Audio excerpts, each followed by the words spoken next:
God is the ocean of love, of bliss. God is the ocean of love. So that's the ocean right there. That's a physical form of, God.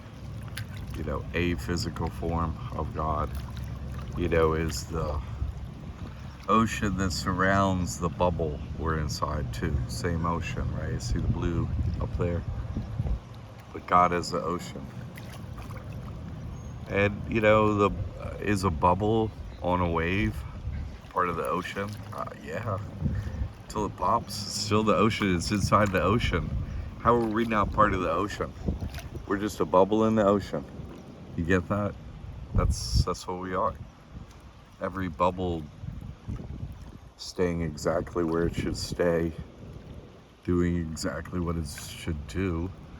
In the sky, the dome spinning overhead, exactly the same. How could we possibly be on a ball spinning and with an ever-changing view, but our view never changes? Literally, the ceiling is always spinning around the North Pole, or whatever you want to call it, one single point.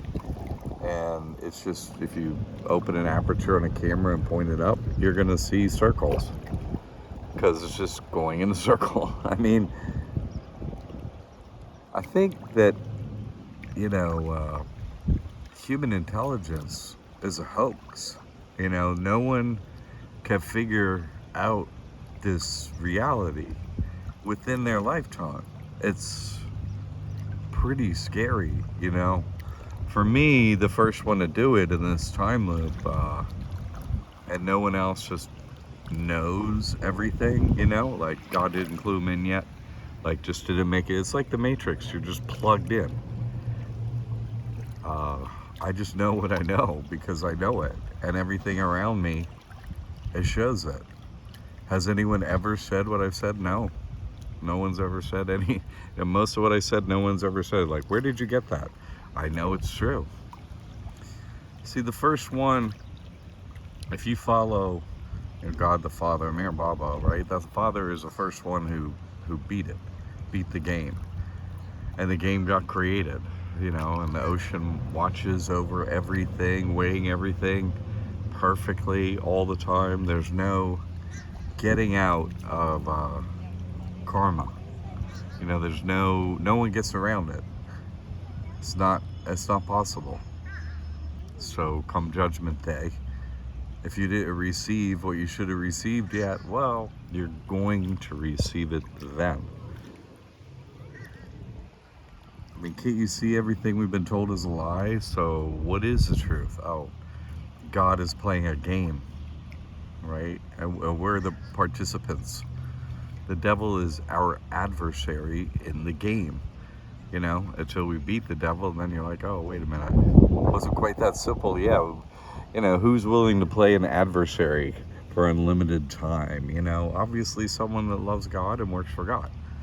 So, beating the adversary.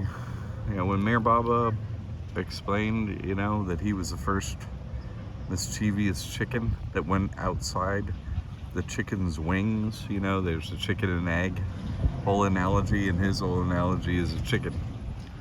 Like, you come outside, out from under the wings, and you look up, and you're like, oh, and the mother hen's like, get back inside, get back under my wings. And then eventually you just go out from under the wings, and you don't care what your mother's saying, you're just out there, and you learn everything from doing that. That's how you learn. And then he named himself Satan, Satan, Sat, in SAT. In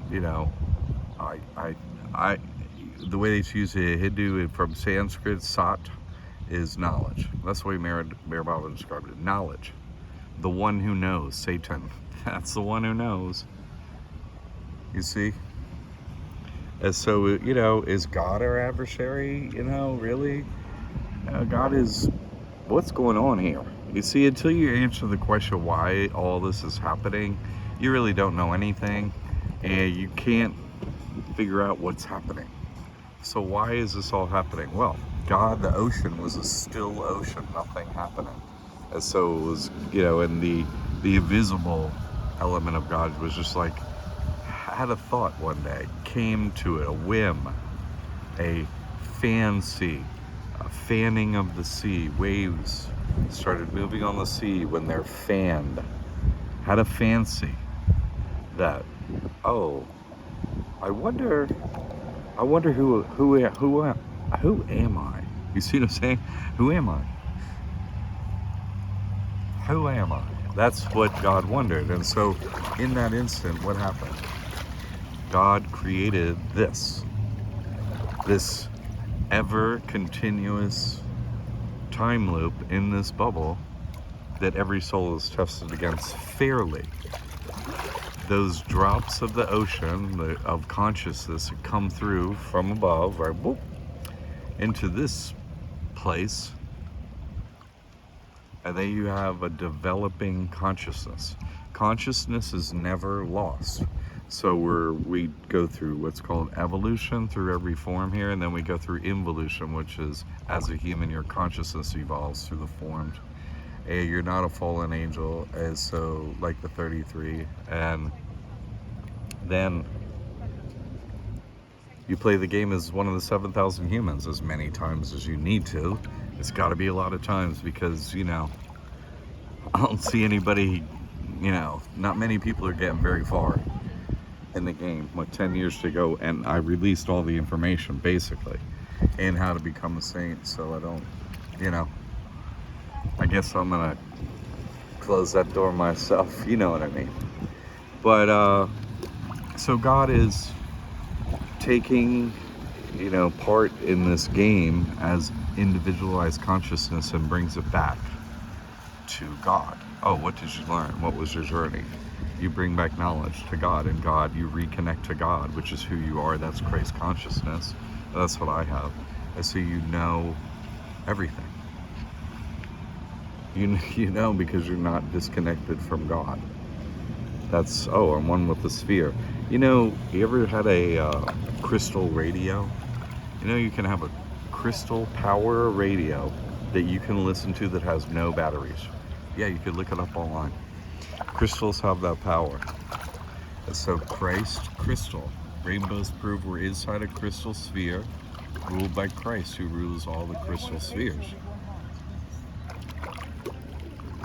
See, he was Jesus of Nazareth, that he gets a title called Christ, and that's because, you know, someone rules the crystal spheres. And so I have Christ consciousness, so I'm the first one inside the dome running the crystal sphere. You see what I'm saying? Say I'm not. Say I'm not. No. No one's allowed to undo karma. No one's allowed to change the system. No one. Jesus didn't. He didn't do it. You don't do it. It doesn't change. That never changes. You don't work against God. You see? You don't work against God. No. Otherwise it would be unfair for different souls if someone was to change the game and make karma not what it is. The inevitable, inexorable waves coming to in and out forever. Waves of action by the drops. You being a wave. Your actions, right? You're a drop of the ocean, and your actions are the waves of the ocean. So that's what's going on. That's why it's going on. That's why it will never change. That's why this information is the only thing that should be running your life, really. But it's not. Not for many. See, this is spiritual technology. This is a spiritual technology organization. Jesus Christ Trust is a spiritual technology organization, just like the In God We Trust Us. They're using spiritual technology to enslave us, while as I'm using spiritual technology to free us. Okay. I'm not going to be giving too much updates on what I'm doing because I just want to do it. But that I don't want to give them any foreknowledge, you know. So what's coming up though is, you know, I got to build out the website and the information there, so when I go do the work with people face to face, you know, they have a way to go and demystify what they've witnessed, what they see on video, because that's going to happen more and more. So I need them to go to information that it all makes sense to them. So that's what I'm working on. I got to run 2 businesses and run a family and all this is, you know, and work against the ones that are always around me trying to slow me down. So it just takes time. All right.